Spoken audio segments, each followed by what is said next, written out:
Noriko and Sayako were exploring a mountainous area, discovering monuments and old building remains. Their journey was smooth until they encountered a line of monks in the forest. Curious, Noriko asked the monks a question, but they only stared at her expressionlessly. Sayako found this strange and suggested they not stay overnight. Continuing their walk, they reached a waterfall and saw the monks again. Suddenly, a monk appeared behind them, explaining that the monks were students in training and that the place was sacred and remote. He deduced they were lost and invited them to spend the night at the temple, as it was dangerous to descend the mountain at night. He explained they practiced esoteric Buddhism and asked if they wanted to join a meditation class. Noriko rejects the proposal, but Sayako thinks it's a good idea and convinces her friend to join. That night, they meditate with others in a room. Sayako is tormented by negative thoughts from classmates who despised her. Later, they share a room with Aya Kurimoto, who has social anxiety and believes meditation can help. Aya reveals she's searching for her brother, who disappeared after joining the monks. She hopes to find him, but has had no success. The next day, the three roommates witness a strange gathering of monks. Sayako hears it's the Silkushin Butsu ritual, performed every 3 years. Aya explains this illegal practice involves monks being buried alive to be mummified. They notice some monks following a path, and Aya decides to follow them to find her brother. Noriko and Sayako join her. The man who brought them to the temple discovers their escape, but doesn't care, saying they'd rather walk in the earthly world. The trio walks through the forest and arrives at a place with extinguished torches and a large Buddha statue. Aya realizes there's a secret passage behind the monument. They enter and find themselves in a cold, dark corridor. After a few minutes, they come across a room full of mummified monks. Aya searches for her brother and finally finds him, lifeless. Distraught, she asks Noriko and Sayako to leave her alone. The girls obey and try to find their way out, but they feel increasingly cold and claustrophobic. Sayako regrets leaving Aya alone and tells Noriko that the monks are judging her with disgust. Noriko insists the mummified monks aren't looking at anyone, but when they look again, they realize the monks are staring at them with blank, frightening expressions.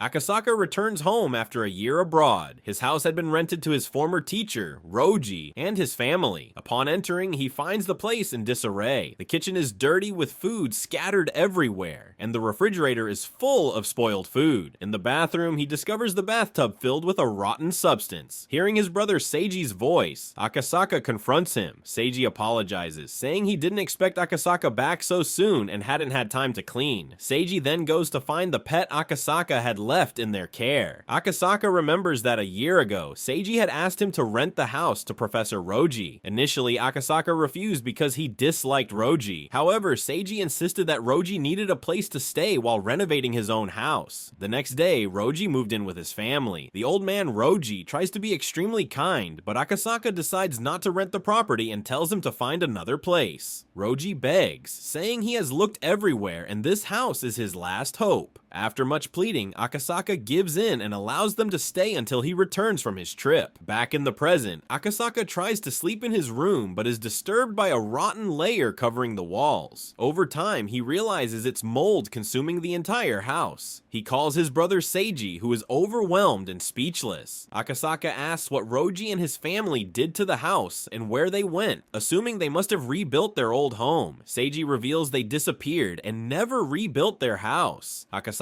explains that the mold has spread so much that some rooms are now inaccessible. Seiji, hesitant to enter, is shocked when he steps inside. He recounts a visit where he saw only the baby crawling, covered in mold and shedding remnants, while their sister stood at the end of the hall, her legs also being consumed by mold. Seiji advises Akasaka to leave the house and not live there anymore. Akasaka asks if he can stay with Seiji, who agrees it's a good idea. That night, Akasaka tries to go upstairs and notices the mold spreading rapidly. As he walks down the hallway, he comes into direct contact with the mold due to the humidity. When he scratches his face, he gets contaminated with mold particles. He enters one of the rooms and discovers that Roji and his entire family have become part of the mold. Their bodies are hideous and covered in the substance. A few minutes later, Akasaka feels a strong itch on his face, and by the end of the day, his entire body is covered in mold.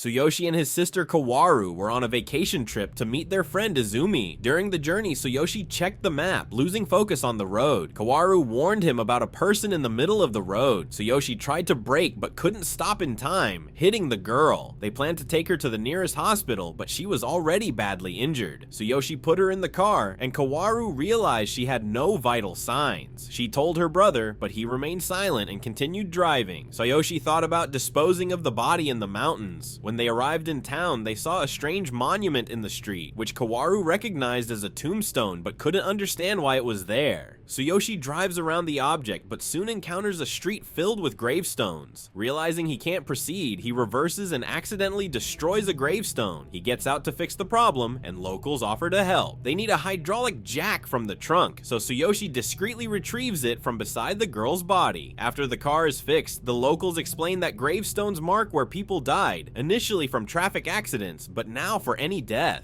Izumi arrives, finds her friends, and takes them to her home. She mentions being used to the gravestones, including one in her house, and invites them for a walk through the city. Gravestones are scattered everywhere. While walking, they pass a hospital and see doctors carrying a patient outside and leaving him on the ground. Izumi explains that this prevents the hospital from becoming a tombstone warehouse due to the high death rate. To avoid a large number of tombstones, doctors bring out terminally ill patients to let them die outside. After a few minutes, they find a cat that died in a hit-and-run accident. Tsuyoshi wants to remove the body, but Izumi warns him not to, as a stone will be placed where the cat died. Kawaru feels guilty remembering what she and her brother did. Izumi takes them home and cares for the girl. While talking, Izumi's mother asks if Ayumi has arrived. Izumi says no and wonders where she could be. Tsuyoshi asks who Ayumi is, and Izumi explains she is her younger sister who went for a walk in the mountains. As it gets late, Izumi's parents worry she might be lost. They decide to call the police. Tsuyoshi and Kawaru realize the girl in the trunk is Izumi's sister, Ayumi, whose face was swollen beyond recognition. The next day, the police start searching for Ayumi, and the brothers join in. Tsuyoshi comforts Izumi, assuring her that Ayumi will be found safe. The rescue team searches the mountains, but finds no trace of her. A villager suggests checking near the sanctuary. They find nothing there. Tsuyoshi asks an old man about a well in the area, and learns it stores bodies of those who died there. The man takes them to the hospital to show how the process works. They see the body of a patient they had seen earlier, now turning into a tombstone. Realizing tombstones form from the bodies of the deceased, the brothers are horrified and return to Izumi's house. As they approach, they see Izumi looking inside Tsuyoshi's car. Izumi tells her friends that the police found blood and skid marks near the mountain, suggesting her sister was run over. She decides to investigate and rides her bicycle to the site. Kawaru, feeling guilty, tells Tsuyoshi she can't keep the secret any longer. Tsuyoshi asks her to wait. That night, after a final conversation with Izumi, they decide to leave town. Tsuyoshi drives to the shrine, planning to dispose of Ayumi's body in the well. When he opens the trunk, he sees the body is decomposing and partially petrified. He asks Kawaru to help carry the body to the well, where they dispose of it. Tsuyoshi cut himself on a rock from Ayumi's body, and her bracelet fell near the well. Moments later, he heard a strange noise, and a gigantic creature, made of several bodies, emerged from the well with Ayumi on top. She screamed that Tsuyoshi ran her over. He tried to deny it, but then Kawaru called his name, waking him from a nightmare. They returned to the city, trying to leave the chaos behind. Kawaru decided she would carry the guilt forever. A few days later, Izumi found Ayumi's bracelet by the well. Tsuyoshi's wound worsened, and he gradually turned into a creature covered in stones. Unable to cope with Ayumi's loss, Izumi and her family eventually became tombstones.